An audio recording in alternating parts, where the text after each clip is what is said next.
चुमा देले ना छौड़ी का जली आगे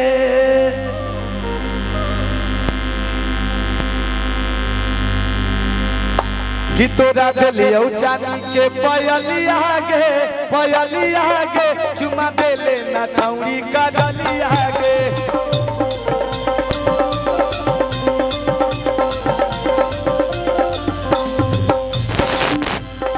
तोरा दिलियो चांदी के पयली आगे चुमा देले ना छौड़ी का जली आगे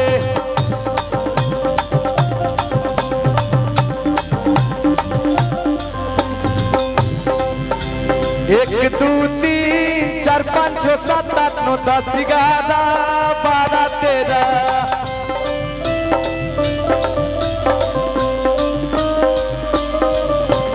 तेरा करूँ दिन गिन गिन गिन इंतजार आजा पिया आए बाहर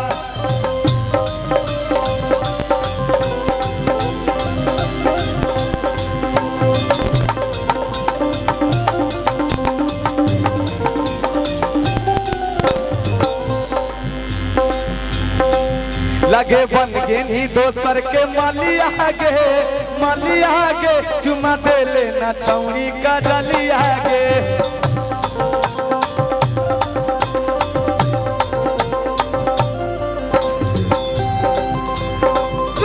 गंगा के पानी में चल गए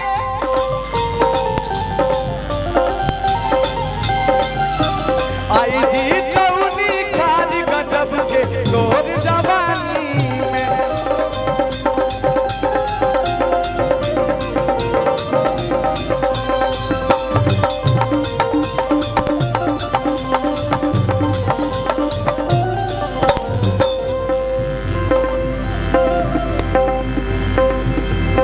घुमानी रोज बाइक पे साथे भर लेनी अब छौड़ी दोसर के हाथे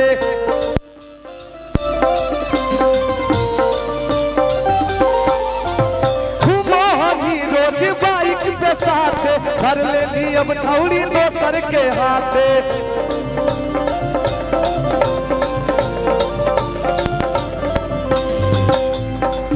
तोरा दिलियो किनी के होठल बली आगे चुमा देले ना छौड़ी का जली आगे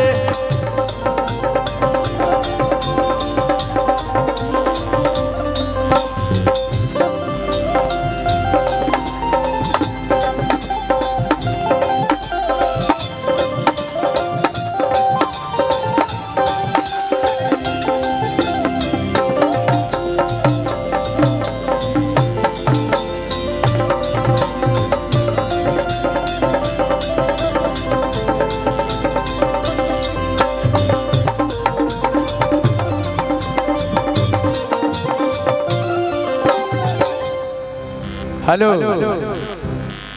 अगे एक मन करो दियो तोरा गाड़ी अगे एक मन करो कि दियो तोरा गाड़ी अगा हो छिनार तोरा कुंदन बिहारी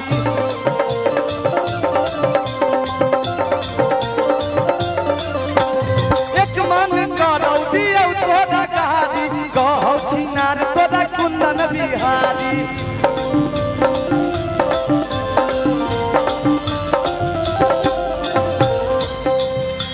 अमितवा कहो तोरा मलिया गे चुमा देले ना छौड़ी का जली आगे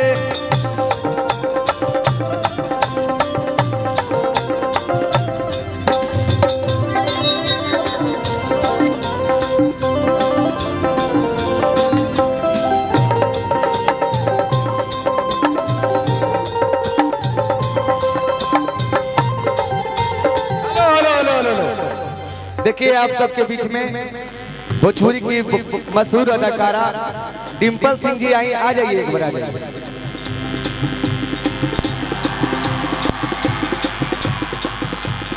आप सबके बीच भोजपुरी की मशहूर अदाकारा डिम्पल सिंह जी के एक बार नवादा नालंदा हो, चलिए बजाई रो। हेलो बेचारी मुंबई से चल के एलखिना वैसे स्वागत करके एक बार हल्ला करके। अमित बाबू सुना बबुआ बबुआ, जब मगह के मगहिया माटी के तू लाल बड़ा, तमाम तोहर इंस्टाग्राम ट्विटर वगैरह वगैरह सोशल मीडिया पर गाना वायरल होता, ई जनता जनार्दन श्रोता के आशीर्वाद बा, ए मगह के माटी के खनक बाटे। लेकिन हम आपके बता दें कि भोजपुरी जगत के सुप्रसिद्ध अभिनेत्री, बड़े ही सरल स्वभाव की एक नेक दिल इंसान डिम्पल सिंह जी आपके इस गांव में उपस्थित हैं। आप इतना खामोश है तो मुकेश राय कोई अच्छा नहीं लगता है। एक बार दोनों हाथ उठा लीजिए पूरा पूरा कस के हाला कर दी रहुआ सब लागे कि नवादा जिला के लोग प्यार कैसे देवेला। ए डिम्पल जी कि नैन असही कजरारी बा, का जरूरत बा काजर लगैला के? नैन असही कजरारी बा ए कुणाल भैया, का जरूरत बा काजर लगैला के? दिन में काजर लगैबू तो रात हो जाई। नैन असही कजरारी बा, का जरूरत बा काजर लगैला के? दिन में काजर लगैबू तो रात हो जाई। नजर के वार से कोई यहाँ कटकट के मरता है, आशिक के दामन कोई फटफट के मरता है।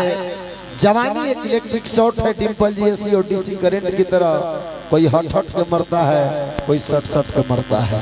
प्यार में मरने का सलीका अपना अपना होता है। और बिल्कुल मैं चाहता हूँ, लेकिन एक शब्द दो शब्द अरे बुलवा दे, एक लाइन बुलवा दे, हाला होता है। डिम्पल जी एक लाइन बोल दिया है जय दे, इस रोता खाती बोले के बाद यह लोग सब बने का हाल बा कह दे तो तने पर लोग खुश हो जाए, वो लोग के भूखे मिट जाए।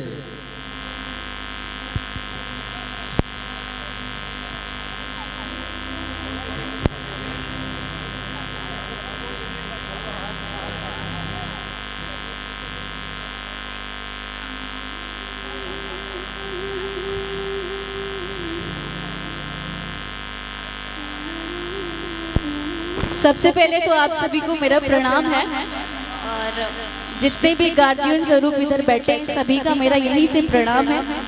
और पहली बार मैं नालंदा है ना ये ना सॉरी पहली बार मैं लाल बिगहा नवादा जिला आई हूँ, कुणाल जी के गांव में। अच्छा लग रहा है मुझे। एंड आप काफ़ी अच्छा गा रहे थे, मैं चाहूँगी कि आप कंटिन्यू करिए, आप गा लेंगे उसके बाद हम लोग आएंगे। And thank you so much, आप लोग ऐसे ही प्यार से बैठ के प्रोग्राम देखिए सबका। एंड बहुत सारे कलाकार अभी आने वाले हैं, और जितने भी यूट्यूबर हैं इन लोगों का तो मज़ा ही मज़ा आया। हाँ तुम लोग बहुत गलत गलत डालते हो बेटा, बहुत गलत गलत लिख के डालते हो तुम सब। थोड़ा सा सोच समझ के लिख के डाला करो, कुछ भी डाल देते हो ना लिख के। हाँ मजा आता है क्या?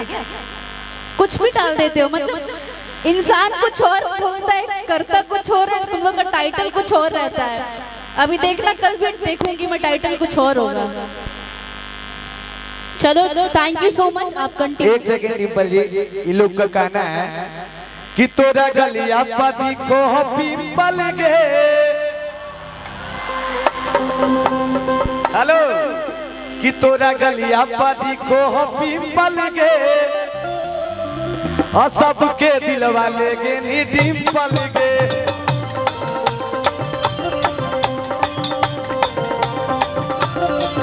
तोरा गलिया चांदी के पायलिया गे, पायलिया गे, चुमा दे लेना छौरी का।